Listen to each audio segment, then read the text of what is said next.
ನಮಸ್ತೆ ವೀಕ್ಷಕರೇ.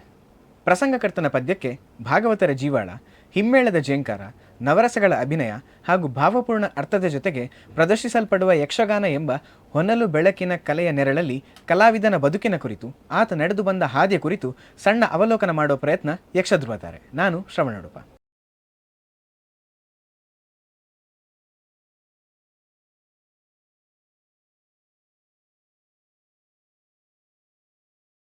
ಇವತ್ತಿನ ನಮ್ಮ ಸಂಚಿಕೆಯಲ್ಲಿ ನಮ್ಮ ಜೊತೆಗೆ ಅತಿಥಿಯಾಗಿರುವವರು ಯಾರು ಅಂತ ಕೇಳಿದರೆ, ಕಳೆದ 30 ವರ್ಷದಿಂದ ಯಕ್ಷಗಾನ ರಂಗದಲ್ಲಿ ಸೇವೆಯನ್ನು ಮಾಡುತ್ತಾ ಅತಿ ಕಷ್ಟಕರ ಪಾತ್ರಗಳನ್ನು ಕೂಡ ತಮ್ಮ ಚುರುಕುತನ, ಸಾಹಿತ್ಯ ಹಾಗೂ ಲಾಲಿತ್ಯದಿಂದ ಜೀವ ಕೊಟ್ಟು ತುಂಬಿಸಿ ರಂಗಸ್ಥಳದಲ್ಲಿ ಮೆರೆಸುವಂಥ, ತಮ್ಮ ಅಭಿಮಾನಿಗಳಿಂದ ಯಕ್ಷದ್ಯುಮಣಿ ಎಂಬ ಬಿರುದನ್ನು ಪಡೆದಿರುವಂಥ ಚಿರಯೌವನದ ಶ್ರೀ ಮೋಹನ್ ಕುಮಾರ್ ಅಮ್ಮುಂಜಿಯವರು ನಮ್ಮ ಜೊತೆಗಿದ್ದಾರೆ. ಬನ್ನಿ, ಅವರನ್ನ ಕಾರ್ಯಕ್ರಮಕ್ಕೆ ಸ್ವಾಗತಿಸೋಣ. ಅಮ್ಮುಂಜಿ ಗ್ರಾಮದ ಬಟ್ಲಬೆಟ್ಟುವಿನ ದಿವಂಗತ ವೆಂಕಪ್ಪ ಬೆಳ್ಚಾಡ ಹಾಗೂ ದಿವಂಗತ ಸುಶೀಲಾ ಬೆಳ್ಚಾಡ ದಂಪತಿಗಳ ಸುಪುತ್ರರಾಗಿ ಜುಲೈ 4, 1974ರಂದು ಜನಿಸಿದ ಅಮ್ಮುಂಜಿ ಮೋಹನ್ ಕುಮಾರ್ ಅವರು ಬಾಲ್ಯದಿಂದಲೇ ಮನೆಯವರ ಪ್ರೋತ್ಸಾಹ ಮತ್ತು ಆಸಕ್ತಿಯಿಂದ ಎಳೆಯ ವಯಸ್ಸಿನಲ್ಲೇ ಯಕ್ಷಗಾನದ ಮೇಲೆ ಒಲವನ್ನ ಬೆಳೆಸಿಕೊಂಡ್ರು. ತನ್ನ ಶಾಲಾ ದಿನಗಳ ಸಮಯದಲ್ಲಿ ನಾಟಕ, ನೃತ್ಯದ ರೀತಿ ವಿವಿಧ ಸಾಂಸ್ಕೃತಿಕ ಚಟುವಟಿಕೆಗಳಲ್ಲಿ ತೊಡಗಿಸಿಕೊಂಡ ಇವರು ತಮ್ಮ ಪ್ರಾಥಮಿಕ ಹೆಜ್ಜೆಯನ್ನ ಶ್ರೀ ಗುಂಡಿನಗುತ್ತು ಶಂಕರ ಶೆಟ್ಟಿಯವರಲ್ಲಿ ಯಕ್ಷಗಾನದ ಪ್ರಾಥಮಿಕ ಶಿಕ್ಷಣವನ್ನ ಕಲಿತರು. ನಂತರ ಪಂಚಿಕಲ್ಲು ಶ್ಯಾಮರಾಯ ಆಚಾರ್ಯರ ನೇತೃತ್ವದಲ್ಲಿ ಪಡ್ರೆ ಚಂದೂರ್ ಅವರ ಗುರುತ್ವದಲ್ಲಿ ಯಕ್ಷಗಾನದಲ್ಲಿ ಬೆಳಗಿ ಶ್ರೀ ಕ್ಷೇತ್ರ ಧರ್ಮಸ್ಥಳ ಯಕ್ಷಗಾನ ತರಬೇತಿ ಕೇಂದ್ರದಲ್ಲಿ ಡಾ ಕೋಳಿಯೂರು ರಾಮಚಂದ್ರ ರಾಯರಲ್ಲಿ ನಾಟ್ಯ ಅಭ್ಯಸಿಸಿದ್ರು. ಬಳಿಕ 1992ರಲ್ಲಿ ಯಕ್ಷರಂಗಕ್ಕೆ ಪಾದಾರ್ಪಣೆ ಮಾಡಿದ ಮೋಹನರು ಕಟೀಲು ಶ್ರೀ ದುರ್ಗಾ ಪರಮೇಶ್ವರಿ ಪ್ರಸಾದಿತ ದಶಾವತಾರ ಯಕ್ಷಗಾನ ಮಂಡಳಿಯಲ್ಲಿ ಯಕ್ಷಗಾನದ ಮೇರು ಭಾಗವತರಾದ ಶ್ರೀ ಕುರಿಯ ಗಣಪತಿ ಶಾಸ್ತ್ರಿಯವರ ಗರಡಿಯಲ್ಲಿ ಪಳಗುತ್ತಾ ವಿವಿಧ ಪಾತ್ರಗಳಲ್ಲಿ ಮಿಂಚಿದ್ರು. ನಂತರ ಪಟ್ಲ ಸತೀಶ್ ಶೆಟ್ಟಿ, ದಿನೇಶ್ ಅಮ್ಮಣ್ಣಾಯರ ಒಡನಾಟದಲ್ಲಿ ಮತ್ತಷ್ಟು ಪಾತ್ರಗಳನ್ನು ನಿಭಾಯಿಸಿದ ಇವರು ಅಭಿಮನ್ಯು, ಬಬ್ರುವಾಹನ, ಸುಧನ್ವ, ಶ್ರೀಕೃಷ್ಣ, ವಿಷ್ಣು, ಚಂಡಮುಂಡ, ಅಶ್ವತ್ಥಾಮ, ಭಾರ್ಗವ, ಇಂದ್ರಜಿತು, ಋತುಪರ್ಣ, ಕೌಂಡ್ಲಿಕ, ಶಿಶುಪಾಲ, ಅರ್ಜುನ, ರಕ್ತಬೀಜ ಮುಂತಾದ ಪಾತ್ರಗಳಲ್ಲಿ ಮೆರೆದಿದ್ದು ಮಾತ್ರವಲ್ಲ, ಪಾತ್ರಗಳನ್ನು ಮೆರೆಸಿದ್ದಾರೆ. ಚತುರ್ವಿಧ ಅಭಿನಯದಿಂದ ಸತ್ವಯುತ ಕಲಾವಿದರಾಗಿ ತಮ್ಮ ಸ್ಪಷ್ಟ ಸಾಹಿತ್ಯ ಭಂಡಾರದ ಮೂಲಕ ಮೆರೆದ ಇವರು ಯಕ್ಷರಂಗದಲ್ಲಿ 25 ವರ್ಷಗಳ ಸೇವೆಯನ್ನ ಒಂದೇ ಮೇಳದಲ್ಲಿ ಪೂರ್ತಿಗೊಳಿಸಿದ ಸಲುವಾಗಿ ಅವರ ಅಭಿಮಾನಿಗಳು ಹಾಗೂ ಇಷ್ಟ ಮಿತ್ರರು ಸೇರಿಕೊಂಡು ಮಾಡಿದ ಅಮ್ಮುಂಜೆ ರಜತ ಪರ್ವ ಕಾರ್ಯಕ್ರಮವು ಅದ್ಭುತವಾಗಿ ಮೂಡಿಬಂದಿದ್ದು, ಪ್ರೀತಿಯ ಅಭಿಮಾನಿಗಳಿಂದ ಯಕ್ಷದ್ಯುಮ್ಯಣಿ ಎಂಬ ಬಿರುದನ್ನ ಪಡೆದ್ರು. ಕಟೀಲು, ಎಡನೀರು, ಬಪ್ಪನಾಡು ಮೇಳಗಳಲ್ಲಿ ತಿರುಗಾಟ ಮಾಡಿ ಅನುಭವವಿರುವ ಅಮ್ಮುಂಜೆ ಅವರು ಎಂದಿಗೂ ಯುವ ಕಲಾವಿದರು ನಾಚುವಂತೆ ಪುಂಡುವೇಷ ನಿಭಾಯಿಸುವ ಪಾತ್ರಧಾರೆ. ಇದೀಗ 33 ವರ್ಷಕ್ಕೂ ಅಧಿಕ ಯಕ್ಷರಂಗಾನುಭವ ಹೊಂದಿರುವ ಇವರು ವಿವಿಧ ಕಡೆಗಳಲ್ಲಿ ತರಗತಿಯನ್ನ ನಡೆಸುತ್ತಾ ತಮ್ಮ ವಿದ್ಯೆಯನ್ನ ಇತರರಿಗೂ ದಾರಿ ಎರಿತಾ ಇದ್ದಾರೆ. ಸ್ಪಷ್ಟ ಮಾತು, ಲಯಬದ್ಧ ನಾಟ್ಯ, ಪ್ರಬುದ್ಧ ರಂಗನಡೆ ಹೊಂದಿರುವ ಶ್ರೀ ಮೋಹನ ಕುಮಾರ ಅಮ್ಮುಂಜಿ ಅವರು ನಮ್ಮ ಯಕ್ಷ ಧ್ರುವತಾರಿಯ ಅತಿಥಿಯಾಗಿರುವುದು ನಮ್ಮ ಹೆಮ್ಮೆ.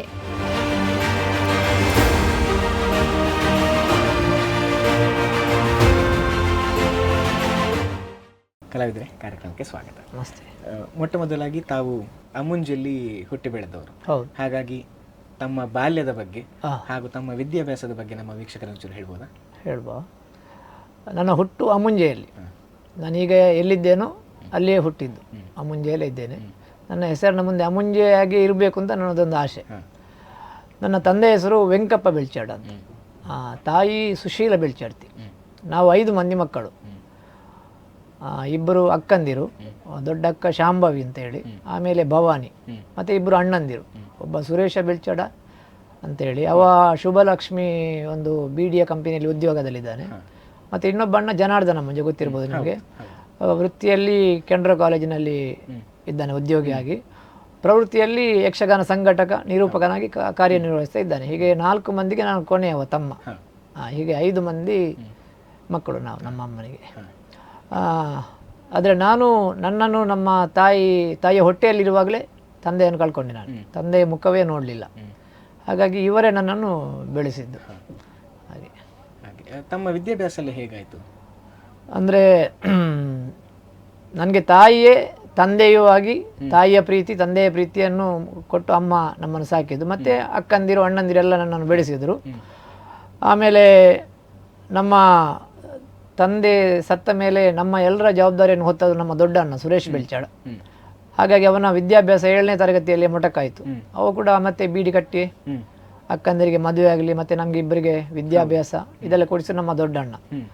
ಆಮೇಲೆ ಉಳಿದ 4 ಮಂದಿಗಳು ನಮ್ಮನ್ನು ಬೆಳೆಸಿದರು. ವಿದ್ಯಾಭ್ಯಾಸ ಪ್ರಾಥಮಿಕ ವಿದ್ಯೆ ಅಮುಂಜೆ ಶಾಲೆಯಲ್ಲಿ 7ನೇ ತರಗತಿಯವರೆಗೆ. ಆಮೇಲೆ ಬೆಂಜನ್ ಪದವು ಕಾಲೇಜಿನಲ್ಲಿ SLC ವರೆಗೆ ನಾನು ವಿದ್ಯಾಭ್ಯಾಸ ಮಾಡಿದೆ. ಹಾಗೆ ತಾವು SLC ತನಕ ವಿದ್ಯಾಭ್ಯಾಸ ಮಾಡಬೇಕಾದ್ರೆ ನಾನು ಕೇಳಿಪಟ್ಟ ಪ್ರಕಾರ ತಾವು ಸಣ್ಣದ್ರಿಂದ ಕೂಡ ಯಕ್ಷಗಾನಕ್ಕೆಲ್ಲ ಹೋಗ್ತಾ ಇದ್ದವರು, ಅದನ್ನ ನೋಡ್ತಾ ಇದ್ದವರು. ಹಾಗಾಗಿ ತಮಗೆ ಯಕ್ಷಗಾನದ ಮೇಲೆ ಆಸಕ್ತಿ ಹೇಗೆ ಬೆಳೀತು ಅಂತ? ಅಂದರೆ ಶಾಲೆಯಲ್ಲಿ ಹೋಗ್ತಾ ಇರುವಾಗ ಈ ಕಲೆಯ ಬಗ್ಗೆ ಆಸಕ್ತಿ ಮೂಡಲಿಕ್ಕೆ ಶಾಲೆಯಲ್ಲಿ ಆದಂಥ ಒಂದು ಪರಿಸರ, ಅಲ್ಲಿ ನಮಗೆ ಇದು ಶಾಲೆಯಲ್ಲಿ ಇದು ಡ್ಯಾನ್ಸ್ ಮತ್ತು ನಾಟಕ ಇದೆಲ್ಲ ಮಾಡಿಸ್ತಾ ಇದ್ರು. ಅದರಲ್ಲಿ ನಮಗೆ ನನ್ನ ಅಚ್ಚುಮೆಚ್ಚಿನ ಶಿಕ್ಷಕ ಅಂತ ಹೇಳಿದ್ರೆ ಲೂಯಿಸ್ ಟೀಚರ್ ಅಂತ ಹೇಳಿ ಒಬ್ಬರು, ಆಮೇಲೆ ರಘುನಾಥ್ ರೈ ಅಂತ ಒಬ್ಬರು, ಮತ್ತು ಸುಂದರ್ ಟೀಚರ್, ಪದ್ಮಾವತಿ ಟೀಚರ್. ಅದರಲ್ಲಿ ಲೂಯಿಸ್ ಟೀಚರ್ ನಮಗೆ ಬಹಳ ಪ್ರೀತಿಯ ಟೀಚರ್. ನನ್ನಲ್ಲಿ ಡ್ಯಾನ್ಸ್ ಮಾಡಿಸಿದ್ದಾರೆ, ನಾಟಕ ಮಾಡಿಸಿದ್ದಾರೆ, ಮತ್ತು ನಮಗೆ ಬಹಳ ಪ್ರೀತಿ. ಹಾಗೆ ಈ ಭಕ್ತ ಸುಧಾಮ ಇಂಥದ್ದೆಲ್ಲ ನಾಟಕ ನಾವು ಮಾಡಿಸಿದೆವು. ಈ ಕಲೆಯ ಬಗ್ಗೆ ಆಸಕ್ತಿ ಮೂಡಲಿಕ್ಕೆ ಅವರ ಒಂದು ಕಾರಣ. ಆಮೇಲೆ ನಮ್ಮ ಮನೆಯಲ್ಲಿ ಎಲ್ಲರೂ ಯಕ್ಷಗಾನ ಆಸಕ್ತರು. ನಮ್ಮ ತಾಯಿ ಆಗಲಿ, ಅಕ್ಕಂದಿರಾಗಲಿ, ಅಣ್ಣಂದಿರಾಗಲಿ, ಮತ್ತು ತಾಯಿಯ ತಮ್ಮ ನಮ್ಮ ಬಿಕ್ಕರ್ನಗಟ್ಟೆ ಲಕ್ಷ್ಮಣ ಬಿಲ್ಚಾಡ್ ಅಂತೇಳಿ, ಅವರಿಗೂ ಯಕ್ಷಗಾನ ಅಂತ ಹೇಳಿದರೆ ಬಹಳ ಪ್ರೀತಿ. ಅದರಲ್ಲಿ ಬಲಿಪರ ಪದ್ಯ ಅಂತ ಹೇಳಿದರೆ ಬಹಳ ಪ್ರೀತಿ. ಮತ್ತು ನಮ್ಮ ದೊಡ್ಡ ಭಾವ ಕಲಾಯಿ ಶೀನಾ ಬೆಲ್ಚಾಡ್ ಅಂತೇಳಿ, ನಾವು ಹೆಚ್ಚಾಗಿ ನನ್ನ ಅಣ್ಣ ಮತ್ತು ನಾನೆಲ್ಲ ಕಲಾಯಿಯಲ್ಲಿ ಅಕ್ಕನ ಮನೆಯಲ್ಲೇ ಇರ್ತಾ ಇದ್ದದ್ದು. ಅವರು ಯಾವಾಗಲೂ ಯಕ್ಷಗಾನ ಒಂದು ಪ್ರಸಂಗ, ಒಂದು ಪಂಚವಟಿ ವಾಲಿ ಮೋಕ್ಷ ಅಂತ ಒಂದು ಪ್ರಸಂಗ ಇತ್ತು, ಅದನ್ನು ಮಲಗಿಕೊಂಡು ಯಾವಾಗಲೂ ಆ ಪದ್ಯವನ್ನು ಹೇಳ್ತಾ ಇದ್ದದ್ದು, ಅದನ್ನು ಕೇಳ್ತಾ ಇದ್ದೆ. ಹಾಗೆ ನಮ್ಮ ತಾಯಿಗೂ ಕೂಡ ಮನೆಯವರು ಎಲ್ರಿಗೂ ಒಂದು ಯಕ್ಷಗಾನದ ಮೇಲೆ ಪ್ರೀತಿ. ಮತ್ತು ನಮ್ಮ ಮಾವನ ಮಗ ಇದ್ದಾರೆ, ನಮ್ಮ ಭಗವತಿ ಬ್ಯಾಂಕಲ್ಲಿ ಮ್ಯಾನೇಜರ್ ದಯಾನಂದ್ ಅಂತ ಹೇಳಿದ್ರೆ, ಅವರಿಗೂ ಕೂಡ ಈಗೆಲ್ಲ ನಮ್ಮ ಪರಿಸರ ಯಕ್ಷಗಾನದ ಬಗ್ಗೆ ಭಾಳ ಆಸಕ್ತಿ ಇದ್ದದ್ದು. ಮತ್ತು ನಮ್ಮ ಹುಟ್ಟು ಅಂತ ಹೇಳಿದರೆ ಬಡತನದ ಹುಟ್ಟೆ, ಬೀಡಿ ಕಟ್ಟಿಯೇ ನಮ್ಮ ಅಮ್ಮ ಎಲ್ಲ ನಮ್ಮನ್ನು ಸಾಕ್ತಾ ಇದ್ದದ್ದು. ಸಾಧಾರಣ ರಾತ್ರಿ ಒಂದು 9 ಗಂಟೆವರೆಗೆ ಬೀಡಿಯ ಉದ್ಯೋಗ ಮಾಡಿ, ಆಮೇಲೆ ಕಟೀಲು ಮೇಳದ ಮತ್ತು ಸುಂಕದಗಟ್ಟೆ ಮೇಳ ಹೀಗೆ ಎಲ್ಲ ಯಕ್ಷಗಾನಕ್ಕೆ ನಮ್ಮನ್ನು ಕರ್ಕೊಂಡು ಹೋಗ್ತಾ ಇದ್ರು. ಹಾಗೆ ಅವರ ಆಸಕ್ತಿಯೇ ನನ್ನಲ್ಲಿ ಒಂದು ಆಸಕ್ತಿ ಮೂಡಲಿಕ್ಕೆ ಕಾರಣ. ಮತ್ತು ಯಕ್ಷಗಾನ ಕಲಾವಿದರಾಗಿ ಯಾರೂ ಇಲ್ಲ, ಯಕ್ಷಗಾನ ಅಭಿಮಾನಿಗಳು, ಅದರ ಮೇಲೆ ಆಸಕ್ತಿ ಇದ್ದದ್ದು. ಹಾಗೆ ಹಿರಿಯರಿಂದ, ಅಮ್ಮನಿಂದ, ಮಾವನಿಂದ, ಭಾವನಿಂದ, ಅಕ್ಕಂದಿರು, ಅಣ್ಣಂದಿರು, ಇವರೆಲ್ಲ ಆಸಕ್ತಿಯೇ ನನ್ನಲ್ಲಿ ಒಂದು ಯಕ್ಷಗಾನದ ಬಗ್ಗೆ ಆಸಕ್ತಿ ಹುಡ್ಲಿಕ್ಕೆ ಪ್ರಾರಂಭ ಆಯಿತು. ಕಟೀಲು ಮೇಳದ ಯಕ್ಷಗಾನ, ಸುಂಕದಗಟ್ಟೆ ಮೇಳ, ಕರ್ನಾಟಕ ಮೇಳ, ಈ ಮೇಳದೆಲ್ಲ ಯಕ್ಷಗಾನ ನೋಡಿ ಅದರಲ್ಲಿಯೂ ಕಟೀಲು ಮೇಳ ನನಗೆ ಪರಿಣಾಮ ಕೊಟ್ಟದ್ದು, ಮತ್ತು ಸುಂಕದಗಟ್ಟೆ ಮೇಳ, ಈ 2 ಮೇಳಗಳ ಯಕ್ಷಗಾನ ನನ್ನ ಮೇಲೆ ಯಕ್ಷಗಾನದಲ್ಲಿ ಒಬ್ಬ ಕಲಾವಿದನಾಗಬೇಕು ಅಂತ ನನಗೆ ಒಂದು ಆಸಕ್ತಿ ಕೊಟ್ಟದ್ದು. ಹೌದು. ತಾವು ಪ್ರಾಥಮಿಕ ಹೆಜ್ಜೆಯನ್ನು ಯಾರಲ್ಲಿ ಕಲ್ತ್ರಿ, ಹೇಗೆ ಕಲ್ತ್ರಿ? ಪ್ರಾಥಮಿಕ ಅಂತ ಹೇಳಿದ್ರೆ ನಾನು ಶಾಲೆಗೆ ಹೋಗ್ತಾ ಇರುವಾಗ, ಅಂದರೆ ನಾನು ಹೇಳಿದ್ನಲ್ಲ ಹೆಚ್ಚಾಗಿ ನಾವು ಕಲಾಯಿಯಲ್ಲೇ ಇದ್ದದ್ದು, ಅಕ್ಕನ ಮನೆಯಲ್ಲಿ, ದೊಡ್ಡ ಅಕ್ಕನ ಮನೆಯಲ್ಲಿ. ಅಲ್ಲಿ ಒಬ್ಬರು ಶಂಕರ ಶೆಟ್ಟಿ ಅಂತ ಹೇಳಿ, ಗುಂಡಿಲ ಗೊತ್ತು ಶಂಕರ ಶೆಟ್ಟಿ, ಅವರು ಕೆನರಾ ಕಾಲೇಜಿನ ಪ್ರಾಂಶುಪಾಲರಾಗಿದ್ದು. ಅವರ ಮನೆ ಕಲೆಯಲ್ಲಿತ್ತು. ಅಲ್ಲಿ ಅವರು ಕೆಲವರಿಗೆಲ್ಲ ಯಕ್ಷಗಾನ ಹೇಳಿಕೊಡ್ತಾ ಇದ್ದರು. ಇದನ್ನು ನೋಡಿ ನನ್ನ ಭಾವ ಮತ್ತು ಅಕ್ಕ, ಅಣ್ಣ ಎಲ್ಲ ಅಲ್ಲಿಗೆ ನನ್ನನ್ನು ಸೇರಿಸಿದ್ರು. ನನಗೆ ಯಕ್ಷಗಾನದ ಮೊದಲ ಹೆಜ್ಜೆ ತಕದಿಮಿ ತಕಜಾನು ಅದು ಹೇಳಿಕೊಟ್ಟದ್ದು ಗುಂಡಿಲ ಗೊತ್ತು ಶಂಕರ ಶೆಟ್ಟಿ ಅವರು. ಹಾಗಾಗಿ ಅವರೇ ನನ್ನ ಮೊದಲ ಗುರುಗಳು ಅಂತ ನಾನು ಒಪ್ಪಿಕೊಂಡಿದ್ದೆ. ಆಮೇಲೆ ಅಲ್ಲೇ ಹತ್ತಿರ ಕಲಾಯಿ ಅಮುಂಜೆ ಕಲೆಯಲ್ಲಿ ಮಲ್ಲೂರು ಅಂತ ಒಂದು ಜಾಗ ಉಂಟು, ಅಲ್ಲಿ ಒಂದು ಯಕ್ಷಗಾನ ಸಂಘ ಉಂಟು. ಅಲ್ಲಿಯೂ ಕೂಡ ಈ ನಾಟ್ಯ ಎಲ್ಲ ಅಭ್ಯಾಸ ಮಾಡಿಸ್ತಾ ಇದ್ರು. ನಾನು ಅಲ್ಲಿಗೆ ಹೋಗಿ ಅಲ್ಲಿಯೂ ಕುಣಿಯುತ್ತಿದ್ದೆ. ಹಾಗೆ ಪ್ರಥಮ ಹೆಜ್ಜೆ ಕಲಾಯಿಯಲ್ಲಿ ಆದದ್ದು ನನಗೆ. ಮತ್ತೆ ಅಲ್ಲಿಂದ ಮುಂದುವರಿದು ಇದು ಶಾಲೆಗೆ ಹೋಗ್ತಾ ಇರುವಾಗಲೇ ಪಂಜಿಕಲ್ ಅಂತ ಒಂದು ಸಿದ್ದಗಟ್ಟೆ ಹತ್ರ, ಅಲ್ಲಿ ಶಾಮರಾಯಾಚಾರ್ ಅಂತ ಊರಿದ್ದಾರೆ, ಅವರು ಮನೆ ಮಂಗಳೂರಲ್ಲಿ. ಅಲ್ಲಿ ಅವರ ಹಳೆ ಮನೆಯಲ್ಲಿ ಪಂಜಿಕಲ್ನಲ್ಲಿ ಒಂದು ಯಕ್ಷಗಾನ ಕೇಂದ್ರ ಮಾಡ್ತಾ ಇದ್ರು. ವರ್ಷ 1 ತಿಂಗಳ ಶಿಬಿರ ಯಕ್ಷಗಾನಕ್ಕೆ. ಅದು ನಮ್ಮ ಅಣ್ಣ, ಅಕ್ಕ, ಭಾವ ಎಲ್ಲ ಅವರಿಗೆ ಗೊತ್ತಾಗಿ ಅಲ್ಲಿಗೆ ನನ್ನನ್ನು ಕಳಿಸಿದ್ರು. ಅದು ನನ್ನದೊಂದು ಯೋಗ. ಯಾಕಂತ ಹೇಳಿದ್ರೆ ಅಲ್ಲಿ ಹೇಳಿಕೊಡ್ತಾ ಇದ್ದದ್ದು ಪಡ್ರೆ ಚಂದಗುರುಗಳು, ಯಕ್ಷಗಾನದ ಮೇರು ಗುರುಗಳು, ಮೇರು ಕಲಾವಿದರು. ಅವರು ನನಗೆ ಗುರುಗಳಾಗಿ ಸಿಕ್ಕಿದ್ದು. ಮತ್ತೆ ಹಿಮ್ಮೇಳಕ್ಕೆ ಬಲಿಪ ನಾರಾಯಣ ಭಾಗವತರು, ಆಮೇಲೆ ಪುಂಡಿಕಾಯಿ ಕೃಷ್ಣ ಭಟ್, ಈ 3 ದಿಗ್ಗಜರದ 1 ತಿಂಗಳು ಅವರ ಜೊತೆಯಲ್ಲಿ ಇದ್ದು, ಅವರ ಜೊತೆಯಲ್ಲಿ ವಾಸವಾಗಿದ್ದುಕೊಂಡು ಅವರ ಗುರುತ್ವದಲ್ಲಿ ಒಂದು ವಿದ್ಯೆ ಕಲಿಯುವ ಒಂದು ಯೋಗ ಸಿಕ್ಕಿದ್ದು ನನ್ನದು ಯೋಗ ಅಂತ ನಾನು ಭಾವಿಸ್ತೇನೆ. ಅಂದರೆ ಆಗ ಅವರು ಏನು ಅಂತ ಗೊತ್ತಿರಲಿಲ್ಲ, ಈಗ ಅವರ ಬಗ್ಗೆ ಎಲ್ಲ ಗೊತ್ತುಂಟು ನನಗೆ. ಹಾಗಾಗಿ 1 ತಿಂಗಳು ಅಲ್ಲಿಯೇ ಇದ್ದು, ಆಮೇಲೆ 2ನೇ ಹಂತದ ವಿದ್ಯಾಭ್ಯಾಸ ಪಡ್ರೆ ಚಂದಗುರುಗಳಿಂದ ಸಿಕ್ಕಿತು. ಮತ್ತೆ ಬಳಿಕ ನಾರಾಯಣ ಭಾಗವತರ ಮಾರ್ಗದರ್ಶನ ಇದು ನನಗೆ ಸಿಕ್ಕಿತು. ಹಾಗೆ ಇದು 2ನೇ ಹಂತ. ಅಲ್ಲಿಂದ ನಾನು ಧರ್ಮಸ್ಥಳ ಯಕ್ಷಗಾನ ಕೇಂದ್ರಕ್ಕೆ ಹೋದದ್ದು. ಪೂಜ್ಯ ಕಾವಂದರ ಒಂದು ಕ್ಷೇತ್ರದಲ್ಲಿ, ಧರ್ಮಸ್ಥಳ ಕ್ಷೇತ್ರದಲ್ಲಿ ಯಕ್ಷಗಾನ ಲಲಿತ ಕಲಾ ಕೇಂದ್ರ ಅಂತ ಇತ್ತು. ಅಲ್ಲಿಗೆ ನನ್ನನ್ನು ಕಳುಹಿಸಿಕೊಟ್ಟರು. ಅಲ್ಲಿ ನಾನು ಮತ್ತೆ ಮುಂದುವರಿದೆ. ಅಲ್ಲಿ ಗುರುಗಳಾಗಿ ಸಿಕ್ಕಿದ್ದು ಇನ್ನೊಬ್ಬ ಮೇರು ಕಲಾವಿದ ನಮಗೆ, ತೆಂಕುತಿಟ್ಟಿನಲ್ಲಿ ಪ್ರಸಿದ್ಧ ಸ್ತ್ರೀವೇಷಧಾರಿ ಕೋಳಿಯೂರು ರಾಮಚಂದ್ರಯ್ಯರು. ಅವರು ನಮಗೆ ಗುರುಗಳಾಗಿ ಸಿಕ್ಕಿದ್ದು. ಹಿಮ್ಮೇಳಕ್ಕೆ ಅಲ್ಲಿಯೂ ಕೂಡ ಹಾಗೆ ಬೈಪಾಡಿತಾಯ ದಂಪತಿಗಳು, ಹರಿನಾರಾಯಣ ಬೈಪಾಡಿತಾಯ ಗುರುಗಳು ಮತ್ತು ಲೀಲಾವತಿ ಅಮ್ಮ ಅವರು ಸಿಕ್ಕಿದ್ರು ನಮಗೆ. ಹಾಗಾಗಿ 6 ತಿಂಗಳು ಅಲ್ಲಿ ನಾನು ವಿದ್ಯಾಭ್ಯಾಸ ಮಾಡಿದೆ. ಈಗ ಧರ್ಮಸ್ಥಳ ಕಲಿಕಾ ಕೇಂದ್ರ ಅಂತ ಹೇಳಬೇಕಾದ್ರೆ ಅಲ್ಲಿ ಬಹಳ ಶಿಸ್ತಿನಿಂದ ಕಲಿಸ್ತಾರೆ ಹೇಳುವಂತದ್ದು ಎಲ್ಲರಿಗೂ ಗೊತ್ತಿರುವಂತಹ ವಿಷಯ. ಆದ್ರೆ ಅಲ್ಲಿ ಶಿಸ್ತಿನ ಪದ್ಧತಿಗಳು ಹೇಗಿತ್ತು ಹೇಳೋ ಬಗ್ಗೆ ಹೆಚ್ಚಾಗಿ ಜನರಿಗೆ ಮಾಹಿತಿ ಇಲ್ಲ. ಯಾಕಂದ್ರೆ ಹೇಳ್ಬೇಕಾದ್ರೆ ಶಿಸ್ತಲ್ಲಿ ಇತ್ತಂತೆ ಅಂತ ಹೇಳಿ ಮಾತ್ರ ಗೊತ್ತು ಬಿಟ್ರೆ ಹೇಗೆ ಅಂತ ಗೊತ್ತಿಲ್ಲ. ಹಾಗಾಗಿ ಅಲ್ಲಿ ಕಲಿಬೇಕಾದ್ರೆ ವಿದ್ಯಾರ್ಥಿಗಳು ಪಾಲಿಸಬೇಕಾದಂತಹ ಶಿಸ್ತಿನ ಕ್ರಮಗಳೇನಿತ್ತು, ನೀವು ಕಲಿಯುವ ವಿಧಾನಗಳು ಹೇಗಿತ್ತು, ಆ ಧರ್ಮಸ್ಥಳ ಕಲಿಕಾ ಕೇಂದ್ರಕ್ಕೆ ಸೇರುವಂತಹ ಇದು ಅದಕ್ಕೆ ಬೇಕಾದಂತಹ ಏನೆಲ್ಲ ವಿಧಾನಗಳು ಹೇಗಿತ್ತು ಅಂತ. ಆಗ ನಾವು ಕಲಿಯುವಾಗ, ಇದು ಸಾಧಾರಣ 1990ರ ವಿಷಯ ಹೇಳುದು ನಾನು, ಆ ಕೇಂದ್ರಕ್ಕೆ ಸೇರ್ಲಿಕ್ಕೆ ಬಹಳ ಕಷ್ಟ ಇತ್ತು. ಧರ್ಮಸ್ಥಳ ಲಲಿತ ಕಲಾ ಕೇಂದ್ರಕ್ಕೆ ಸೇರ್ಲಿಕ್ಕೆ ಬಹಳ ಕಷ್ಟ ಇತ್ತು. ಒಂದು 50 ಮಂದಿ ಹೋದ್ರೆ ಅದರಲ್ಲಿ ಸೆಲೆಕ್ಟ್ ಆದ ಒಂದು 30 ಮಂದಿ ಮಾತ್ರ. ಅಂದ್ರೆ ಅವ್ರು ಪರೀಕ್ಷೆ ಮಾಡ್ತಾ ಇದ್ರು. ಈಗ ನಾವು ಕೇಂದ್ರಕ್ಕೆ ಹೋಗ್ಬೇಕು ಅಂತಾದ್ರೆ ಅವನಲ್ಲಿ ಯಕ್ಷಗಾನದ ಆಸಕ್ತಿ ಎಷ್ಟರವರೆಗೆ ಉಂಟು.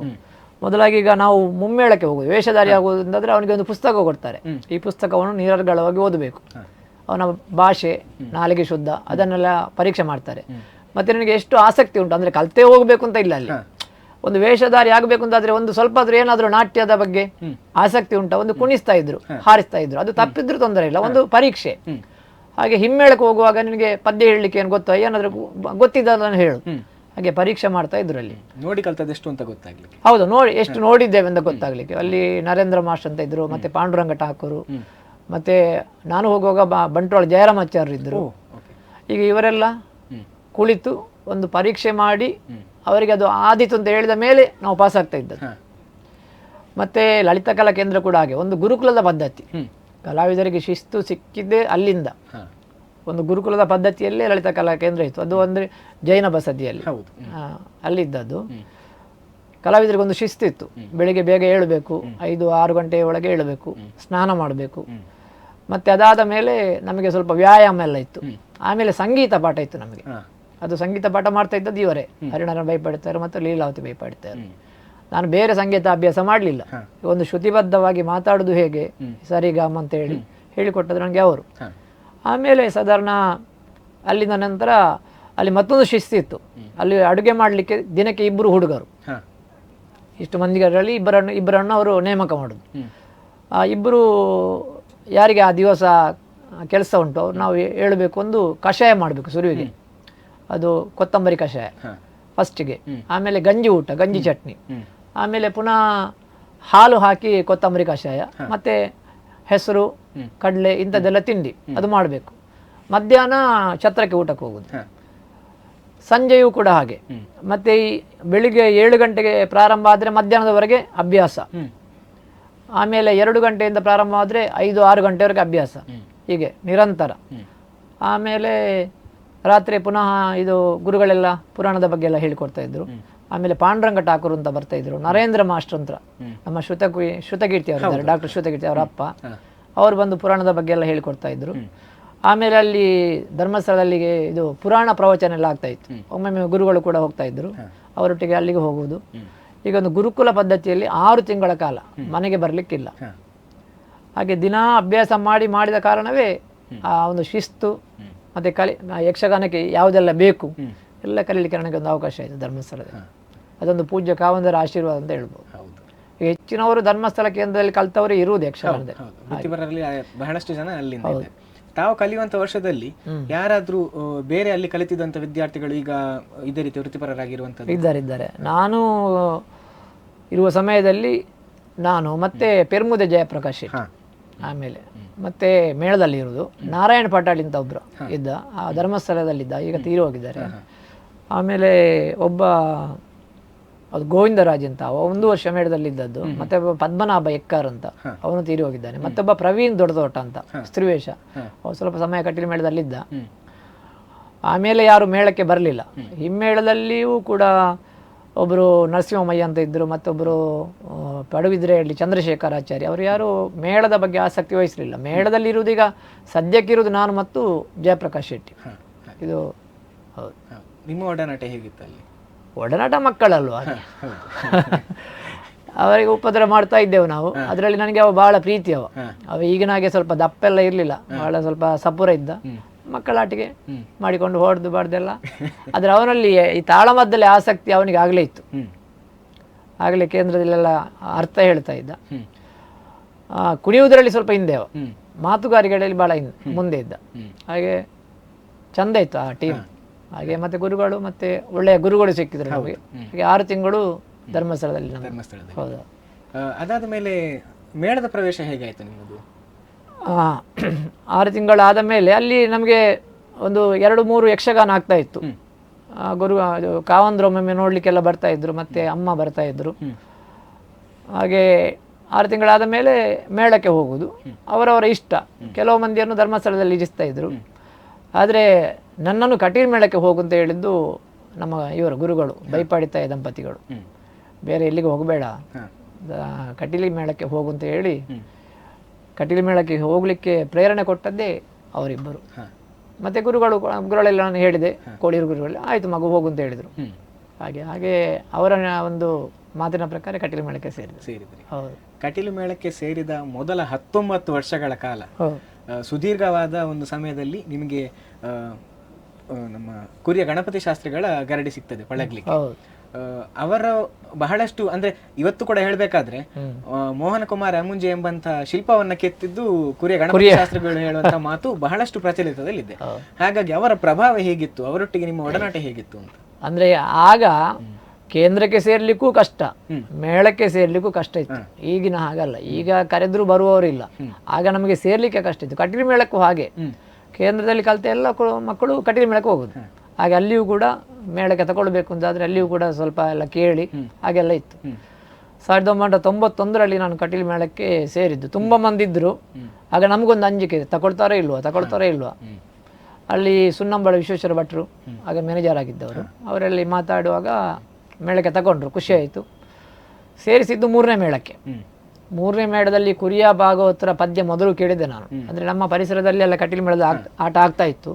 ಆಗ ನೋಡೋದು, ಅವರು ರಂಗಸ್ಥಳಕ್ಕೆ ಬಂದು ಕೂತ್ಕೊಳ್ಳುವ ಒಂದು ಗಾಂಭೀರ್ಯ, ಮತ್ತೆ ಜೋರು ಮಾಡೋದು, ನೆಗಾಡೋದು, ಒಂದು ಪ್ರೋತ್ಸಾಹ ಕೊಡೋದು, ಅವರ ಬಗ್ಗೆ ಒಂದು ಸ್ವಲ್ಪ ಗೌರವವಿತ್ತು, ಭಯವಿತ್ತು ಎಲ್ರಿಗೂ. ನನ್ನನ್ನು ಅದೇ ಮೇಳಕ್ಕೆ ಸೇರಿಸಿತು. ಸುರುವಿಗೆ ಅಲ್ಲಿ ಕುರಿಯ ಭಾಗವತರ ಪರಿಚಯ, ಅವರ ಪರಿಚಯ ನನಗಿತ್ತು. ನನ್ನನ್ನು ಪರಿಚಯಿಸಿದ್ದು ಇವರು ಬೆಳ್ಳಾರ ಮಂಜುನಾಥ್ ಭಟ್ರು. ಅಂದರೆ ನಾವು ಮೊದಲು ಮಾಡ್ತಾ ಇದ್ದದ್ದು ಕೋಡಂಗಿ ವೇಷ. ಸುರುವಿಗೆ ನಮಗೆ ಕೇಂದ್ರದಲ್ಲಿ ಬಬ್ರುವಾಣ ಮಾಡ್ತಾ ಇದ್ದದ್ದು, ನಾನು ಧರ್ಮಸ್ಥಳಗಳಲ್ಲಿ. ಕಟೀಲು ಮೇಳದಲ್ಲಿ ಸಿಕ್ಕಿದ್ದು ಕೋಡಂಗಿ ವೇಷ. ಅಂದರೆ ಅದರಲ್ಲಿ ಏನು ಕೀಳರಿಮೆ ಇಲ್ಲ, ಅಂದರೆ ಹಂತವಾಗಿ ಒಬ್ಬ ಕಲಾವಿದ ಮೇಲೆ ಹೋಗಬೇಕು. ಈ ಮಂಜುನಾಥ ಭಟ್ರಿಗೆ ಈ ಪೂರ್ವರಂಗವನ್ನು ನೋಡುವ ಸ್ವಲ್ಪ ಹವ್ಯಾಸ ಇತ್ತು, ಒಂದು ಇಂಟ್ರೆಸ್ಟ್ ಇತ್ತು, ಮಕ್ಕಳು ಹೇಗೆ ಕುಣಿತಾರೆ ಅಂತ. ಹಾಗೆ ನಾನು ಕೋಡಂಗಿ ವೇಷ ಮಾಡಿ ಆಮೇಲೆ ನಿತ್ಯ ವೇಷ ಮಾಡುವಾಗ ನನ್ನ ನಾಟ್ಯ ಎಲ್ಲ ನೋಡಿದರು. ಮತ್ತು ದೇವೇಂದ್ರ ಬಲ ಮಾಡುವಾಗ ನಾನು ಮಾತಾಡುವ ರೀತಿ ಅದನ್ನು ನೋಡಿ ಕುರಿಯ ಭಾಗವತರಿಗೆ ಹೇಳಿದ್ದು, ಹುಡುಗ ಒಳ್ಳೆ ಹುಷಾರಿದ್ದಾನೆ, ಅವನಿಗೆ ನೀವು ಏನಾದರೂ ಒಂದು ಪ್ರೋತ್ಸಾಹ ಕೊಟ್ಟರೆ ಒಳ್ಳೆ ಕಲಾವಿದನಾಗ್ತಾನೆ. ಹಾಗೆ ಕುರಿಯ ಭಾಗವತರಿಗೆ ನನ್ನನ್ನು ಪರಿಚಯಿಸಿದ್ದು ಬೆಳ್ಳಾರ ಮಂಜುನಾಥ ಭಟ್ರು, ಹಿರಿಯ ಕಲಾವಿದರು. ಅಲ್ಲಿಂದ ಪ್ರಾರಂಭ ಮಾಡಿದ್ದಾರೆ ಕುರಿಯ ಭಾಗವತರು ನನ್ನ ಮೇಲೆ, ನನ್ನನ್ನು ಒಬ್ಬ ಕಲಾವಿದ ಮಾಡಬೇಕು ಅಂತ ಹೇಳಿ. ಅಲ್ಲಿಂದ 19 ವರ್ಷ ಅವರ ಜೊತೆಯಲ್ಲಿ. ಅಂದರೆ ಕುರಿಯ ಭಾಗವತರು ಅವರ ಕ್ರಮ ಹೇಗೆ ಅಂತ ಹೇಳಿದರೆ, ಯಕ್ಷಗಾನ ಮುಗಿದು ಮನೆಗೆ ಹೋಗೋದು, ಅವರಿಗೆ ಬಿಡಾರದಲ್ಲಿ ಅಷ್ಟು ಸರಿಯಾಗುವುದಿಲ್ಲ. ಮತ್ತು ಹೋಗುವಾಗ ಯಾರಾದರೂ ಒಬ್ಬರು ಬೇಕು ಅವರಿಗೆ. ಅಂದರೆ ಆರೋಗ್ಯ ಸ್ವಲ್ಪ ಕಾಲು ನೋವು, ಒಬ್ಬರು ಬಸ್ಸಲ್ಲಿ ಹೋಗುವಾಗೆಲ್ಲ ಬೇಕು, ಯಾರನ್ನಾದರೂ ಕರ್ಕೊಂಡು ಹೋಗ್ತಿದ್ರು. ಆಮೇಲೆ ನನ್ನನ್ನು ಕರ್ಕೊಂಡು ಹೋಗಲಿಕ್ಕೆ ಪ್ರಾರಂಭ ಮಾಡಿದರು. ಸಾಧಾರಣ ಒಂದು ನನ್ನ ಲೆಕ್ಕದಲ್ಲಿ 7-9 ವರ್ಷ ಒಟ್ಟಿಗೆ ಹೋಗಿದ್ದೇನೆ ಹೊರಟಿಗೆ ಹೋಗುವುದು, ಕುರಿಯಕ್ಕೆ ಹೋಗುವುದು, ಆಮೇಲೆ ಚಹಾ ಕುಡಿದು ಅಲ್ಲಿ ಅವರ ಹೆಂಡತಿ ಅಮ್ಮ ಅಂತಲೇ ಕರೀತಾ ಇದ್ದಾರೆ, ಶ್ಯಾಮಲ, ಅಲ್ಲಿ ತಿಂಡಿ ಎಲ್ಲ ಮಾಡೋದು. ಮತ್ತು ಏನಾದರೂ ಕೆಲಸ ಇದ್ದರೆ ಕೆಲಸ ಮಾಡಿಸ್ತಿರ್ಲಿಲ್ಲ, ಮಲಗುವುದು, ಮಧ್ಯಾಹ್ನ 2 ಗಂಟೆಗೆ ಹೇಳೋದು, ಊಟ ಮಾಡೋದು, 3 ಗಂಟೆಗೆ ಹೊರಡೋದು ಬಸ್ಸಲ್ಲೇ, ಮತ್ತೆ ಬರುವುದು, ಪುನಃ ಇಲ್ಲಿ ವೇಷ ಬೆಳಗಿನವರೆಗೆ ಪುನಃ ಹಾಗೆ. ಅವರು ನನ್ನನ್ನು ಎಷ್ಟು ಚಂದದಲ್ಲಿ ನೋಡಿದ್ದಾರೆ ಅಂತ ಹೇಳಿದರೆ, ಮಗನಿಗಿಂತಲೂ ಹೆಚ್ಚು ಪ್ರೀತಿ ಕುರಿಯ ಭಾಗವತರಿಗೆ. ಅವರು ಮಾತ್ರ ಅಲ್ಲ, ಅವರ ಮನೆಯಲ್ಲಿ ಅವರ ಹೆಂಡತಿ ಶ್ಯಾಮಲಮ್ಮ, ಮತ್ತು ಅವರ ತಮ್ಮ, ಅಣ್ಣಂದಿರು, ಮತ್ತು ಅವರ ಅಪ್ಪ ಹಾಗೆ ಇದ್ದರು ರಾಮಶಾಸ್ತ್ರಿಗಳು, ಅವರ ಅಮ್ಮ, ಇಡೀ ಕುಟುಂಬ. ಒಬ್ಬ ಕುರಿಯದ ಮಗ ನಾನು, ಹಾಗೆ ನಾನು ನೋಡ್ತಾ ಇದ್ರು. ಕುರಿಯ ಅಲ್ಲಿ ಮಾತ್ರ ಅಲ್ಲ, ಕುರಿಯದವರ ಅಣ್ಣಂದಿರು ಎಲ್ಲೆಲ್ಲ ಇದ್ದಾರೆ, ಅವರ ಸಂಬಂಧಿಕರು, ಅದು ಮುಗುಳಿ ಆಗಲಿ ಪುತ್ತೂರಾಗಲಿ ಎಲ್ಲ ಕಡೆಗೆ ಅವರು ಹೋಗುವಾಗ ನಾನು ಹೋಗ್ತಾ ಇದ್ದೆ. ಒಟ್ಟಿನಲ್ಲಿ ಒಂದು ಕುರಿ ಅಂತ ಹೇಳಿದ್ರೆ ಯಕ್ಷಗಾನದ ತವರ್ ಮನೆ, ಯಕ್ಷ ಕಾಶಿ ಅಂತಲೇ ಹೆಸರು. ಹಾಗಾಗಿ ಅಲ್ಲಿಗೆ ಹೋಗುವಂದು ಯೋಗವೇ. ಹಾಗಾಗಿ ಕುರಿಯ ಭಾಗವತರು ಒಬ್ಬ ಅಮುಂಜೆ ಮೋಹನ್ ಅಂತೇಳಿ ಒಬ್ಬ ಕಲಾವಿದನನ್ನು ರೂಪಿಸಿದೆ. ನೀವು ಹೇಳಿದಾಗೆ ನನ್ನ ಯಕ್ಷ ಬದುಕಿನ ರೂವಾರಿ ಅವರು ಬಹಳ ಕಷ್ಟಪಟ್ಟಿದ್ದಾರೆ. ಪ್ರತಿಯೊಂದು ವೇಷವು ಅಂದರೆ ನಾನು ಮೇಳಕ್ಕೆ ಸೇರುವಾಗಲೂ ಇದ್ದ ಘಟನವೇ ಹಾಗೆ. ಬಹಳ ದೊಡ್ಡ ಸಟ್ಟಿತ್ತು. ಅಷ್ಟು ದೊಡ್ಡ ಸಟ್ಟಿನಲ್ಲಿ ಅವರವರ ಜಾಗ ಅಂತ ಇರ್ತದೆ. ಅವರವರಿಗೆ ಜಾಗದ ವೇಷ ಎಲ್ಲ ಕೊಟ್ಟು ಅದರ ಎಡೆಯಲ್ಲಿ ನನಗೊಂದು ಅವಕಾಶ ಕೊಟ್ಟು ಒಬ್ಬ ಕಲಾವಿದನನ್ನಾಗಿ ಮಾಡಿದ್ದಾರೆ. 19 ವರ್ಷ, ಅದು ಮರೆಯುವಂಥದ್ದಲ್ಲ.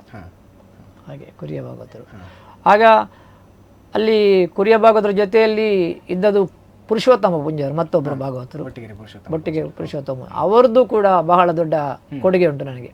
ಅಂದರೆ ಈಗಿನ ಹಾಗಲ್ಲ, ಆಗ ನಾವು ಬಿಡಾರದಲ್ಲೇ ಇರ್ತಾ ಇದ್ದದ್ದು. ಒಂದು ಕುರಿಯಕ್ಕೆ ಹೋದರೆ ಕುರಿಯಕ್ಕೆ, ಇಲ್ಲಾಂದರೆ ಬಿಡಾರದಲ್ಲಿ ಇರ್ತಾ ಇದ್ದದ್ದು. ಆಗ ಪೂಂಜರು ಕೂಡ ಇದ್ದರು. ಆಗ ಅಲ್ಲಿ ಅರ್ಥ ಬರೆಸಿಕೊಡೋದು ಮತ್ತು ಹೇಳಿಕೊಡೋದು ಪೂಂಜರು. ಹೀಗೆ ಮಂಜುನಾಥ ಭಟ್ರು, ದೊಡ್ಡ ದೊಡ್ಡ ಕಲಾವಿದರೆಲ್ಲ ಎಲ್ಲ ಭಾಳ ಚೆಂದದಲ್ಲಿ ನನಗೆ ಒಂದು 19 ವರ್ಷ ಭಾಳ ಚೆಂದ ತಿರುಗಾಟ 3ನೇ ಮೇಳದಲ್ಲಿ. ಹಾಗೆ ನೀವು ಸೇರ್ಬೇಕು ಅಂತಾದ್ರೆ ಮೇಳದಲ್ಲಿ ಕಲಾವಿದರ ಪರಿಸ್ಥಿತಿ ಹೇಗಿತ್ತು, ಅಥವಾ ಈಗ ಹೋಗ್ಬೇಕಾದ್ರೆ ಅವರಿಗಿರುವಂತಹ ಗೌರವಾದರಗಳು ಹೇಗಿತ್ತು? ಗೌರವ ಈಗಿನ ಹಾಗೆ ಇತ್ತು, ಕಲಾವಿದರಿಗೆ ಗೌರವ ಈಗಿನ ಹಾಗೆ ಇತ್ತು. ಆದರೆ ತಿರುಗಾಟ ಬಹಳ ಕಷ್ಟ ಇತ್ತು, ಬಹಳ ಕಷ್ಟ ಇತ್ತು ಅಂತ ಹೇಳಿದರೆ ಈಗಿನ ಹಾಗೆ ವ್ಯವಸ್ಥೆಗಳೆಲ್ಲ. ಈಗ ಪ್ಲಾಟ್ಫಾರ್ಮ್ ಉಂಟು. ಹೌದು. ಆಗ ನಮಗೆ ಕುಣಿಲಿಕ್ಕೆ ಅಂಥದ್ದು ಯಾವುದೂ ಇಲ್ಲ, ಗದ್ದೆಯೇ ನಮಗೆ ಪ್ಲಾಟ್ಫಾರ್ಮ್. ಕೆಲವು ಕಡೆಯಲ್ಲೆಲ್ಲ ಸ್ಟೇಜ್ ಹಾಕ್ತಾ ಇದ್ರು, ಕೆಲವು ಕಡೆಯಲ್ಲಿ ಉಳುಮೆ ಮಾಡಿದ ಗದ್ದೆ. ಎಲ್ಲಿವರೆಗೆ ಅಂತ ಹೇಳಿದ್ರೆ ಆ ಎತ್ತರ ತಗ್ಗೋಯ್ತು, ಅದನ್ನು ಕೂಡ ಲೆವೆಲ್ ಮಾಡ್ತಾ ಇದ್ದೆ. ಅದಕ್ಕೆ ನಾವೀಗೊಂದು ಭತ್ತದ ಹೊಟ್ಟು ಅಂತ ಹೇಳಿದ ಉಮಿ ಅದನ್ನು ಹಾಕ್ತಾ ಇದ್ದದ್ದು, ಅದರಲ್ಲಿ ಕುಣಿಯೋದು. ಹಾಗೆ ಈ ಮುಖ್ಯಶ್ವೇಷ ಹೋಗುವಾಗ ಅದಕ್ಕೆ ಚಾಪೆ ಹಾಕ್ಲಿಕ್ಕೆ ಉಂಟು, ಅದನ್ನು ಮಣ್ಣು ಆಗ್ತದೆ. ಮತ್ತೆ ಯುದ್ಧದ ಭಾಗ ಬರುವಾಗ ಸಾಯುವ ವೇಷಕ್ಕೆ ಚಾಪೆ ಹಾಕಬೇಕು, ರಂಗಸ್ಥಳದ ಕೆಲಸದ, ಅದೆಲ್ಲ ಕ್ರಮ ಇತ್ತು. ಮತ್ತೆ ಚೌಕಿಯಲ್ಲಿಯೂ ಕೂಡ ಹಾಗೆ ಟಾಪ್ ಅಂತ ಇರಲಿಲ್ಲ, ಈಗ ಟಾಪ್ ಉಂಟು. ಖಾಲಿ ಒಂದು ಸುತ್ತಳತೆ ಮಾತ್ರ ಬಟ್ಟೆ, ಚೌಕಿಯ ಬಟ್ಟೆ. ಈ ಹನಿ ಬೀಳ್ತಾ ಇತ್ತು, ಅದರ ಮಧ್ಯದಲ್ಲಿ ನಾವು ಕೆಲವು ಚಳಿಗೆ ಸೀರೆ ಒದ್ದುಕೊಂಡು ಕೂತ್ಕೊಳ್ತಾ ಇದ್ದದ್ದು. ಅಂತ ಕಷ್ಟದ ಪರಿಸ್ಥಿತಿಯಲ್ಲಿ ಮೇಳ ತಿರುಗಾಟ ಮಾಡಿದ್ದು ನಾವು. ಮತ್ತೆ ಹೋಗ್ಲಿಕ್ಕೆ ಈಗಿನಾಗಿ ಬಸ್ಸಿನ ವ್ಯವಸ್ಥೆ ಇಲ್ಲ. ಅದು ಆಟ ಆಡಿಸುವವರೆಲ್ಲ ಲಾರಿ ಕಳಿಸುವುದು. ಅದು ಒಮ್ಮೊಮ್ಮೆ ಇಡೀ ಪೂರ್ತಿ ಬಾಡಿನ ಲಾರಿ ಬರ್ತದೆ, ಕೆಲವು ಅರ್ಧ ಬಾಡಿ ಬರುವುದು, ಆವೆ ಮಣ್ಣಿಗೆ ಹೋಗುವ ಲಾರಿ. ಅದರಲ್ಲಿ ನಾವು ಹೋಗ್ತಾ ಇದ್ದದ್ದು. ಅದರ ಮೇಲೆ ಪೆಟ್ಟಿಗೆ ಇಟ್ಟು ಅದರ ಮೇಲೆ ಕೂತು, ಅದು ಕೂಡ ದೊಡ್ಡ ಕಲಾವಿದರು ಕೂತ್ಕೊಳ್ಳೋದು, ನಾವು ಬದಿಯಲ್ಲಿ ನಿಂತ್ಕೊಳ್ಳೋದು. ಅಷ್ಟು ಕಷ್ಟದ ಪರಿಸ್ಥಿತಿ. ಹೌದು, ಅದನ್ನೆಲ್ಲ ದಾಟಿಕೊಂಡು ನೀವೀಗ ಬಂದಿದ್ದೀರಿ. ಹೌದು. 19 ವರ್ಷಗಳ ನಂತರ ನೀವು ಕಟೀಲು ಯಾವಾಗ 5ನೇ ಮೇಳ ಪ್ರಾರಂಭ ಆಯಿತು, ಆಗ ಪಟ್ಲ ಸತೀಶ್ ಶೆಟ್ಟಿ ಅವರ ನಿರ್ದೇಶನದಲ್ಲಿ ಆ ಒಂದು ಅಥವಾ ಪ್ರಧಾನ ಭಾಗವತಿಕೆಯಲ್ಲಿದ್ದಂತಹ ಮೇಳಕ್ಕೆ ತಮ್ಮ ಸೇರ್ಪಡೆ ಆಗ್ತದೆ.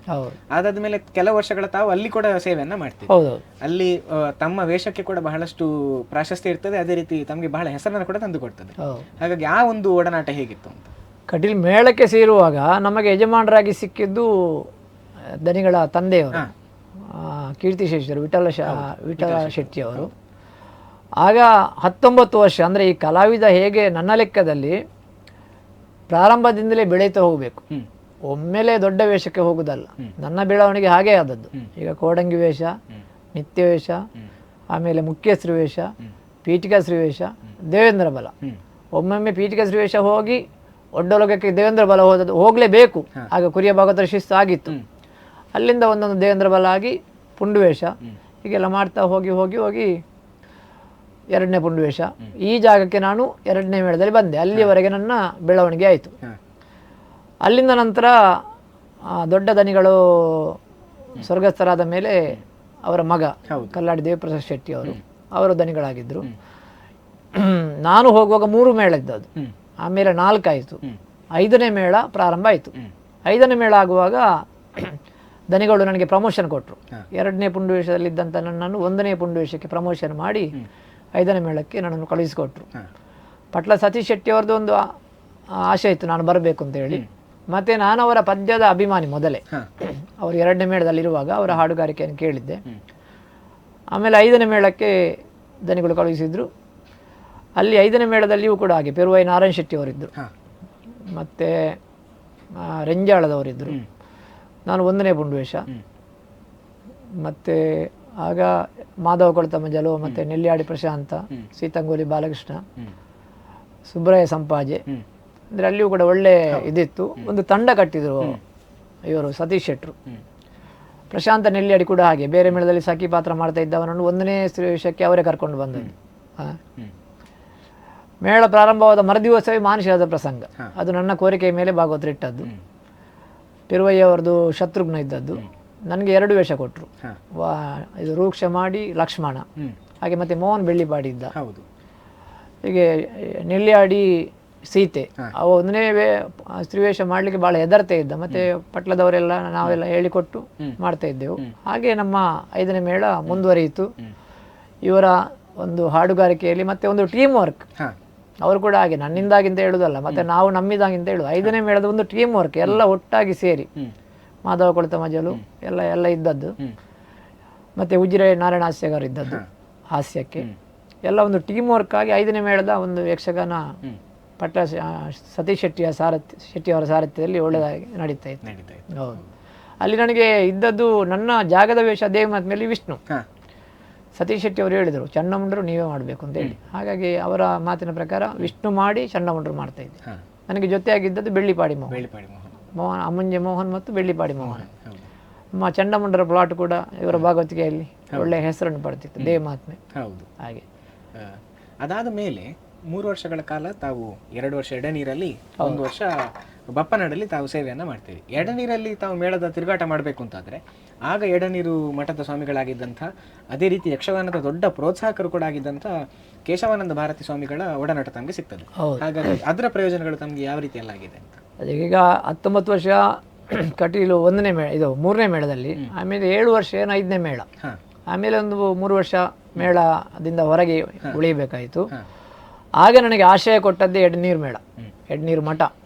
ಅಂದರೆ ನಮ್ಮ ಇವರು ಶ್ಯಾಂಭಟ್ರವರು, ಕೀಲಾರು ಶ್ಯಾಂಭಟ್ರವರು, ಅವರ ಮೂಲಕವಾಗಿ ಮತ್ತು ಕೈರಂಗಳ ಸೂರ್ಯಣ್ಣ ಅಂತಿದ್ರು, ಅವರಲ್ಲಿ ಅಣ್ಣ ಎಲ್ಲ ಮಾತಾಡಿ ಎಡ್ನೀರು ಮೇಳಕ್ಕೆ ಈಗಿನ ಸ್ವಾಮೀಜಿಗಳು ಸಚ್ಚಿದಾನಂದ ಸ್ವಾಮೀಜಿ, ಅಂದರೆ ಪೂರ್ವದಲ್ಲಿ ಜಯರಾಮಣ್ಣ, ಅವರಲ್ಲಿ ಮಾತಾಡಿದಾಗ ಅಲ್ಲಿ ಆಗಾಗಲೇ ಪೂರ್ತಿ ಮೇಳಕ್ಕೆಲ್ಲ ಕಲಾವಿದರು ಸಟ್ಟಾಗಿದ್ದರು.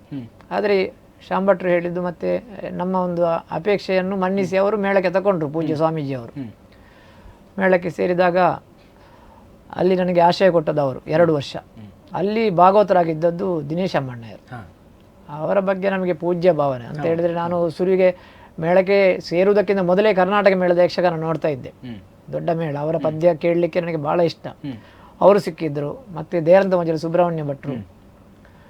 ಈಗ ಸ್ವಾಮಿಗರ ಆಶೀರ್ವಾದದಲ್ಲಿ ಅಂಥ ಒಂದು ದೊಡ್ಡ ಹಿಮ್ಮೇಳದ ಜೊತೆಯಲ್ಲಿ ಅಲ್ಲಿ 2 ವರ್ಷ ತಿರುಗಾಟ ಮಾಡಿದ್ದೆ. ಆಮೇಲೆ 1 ವರ್ಷ ಬಪ್ಪನಾಡು ಮೇಳ, ಅಂದರೆ ಎಡ್ನೀರು ಮೇಳ ನಿಂತ ಮೇಲೆ ಅನಿವಾರ್ಯವಾಗಿ ನಿಲ್ಲಿಸಬೇಕಾಯಿತು.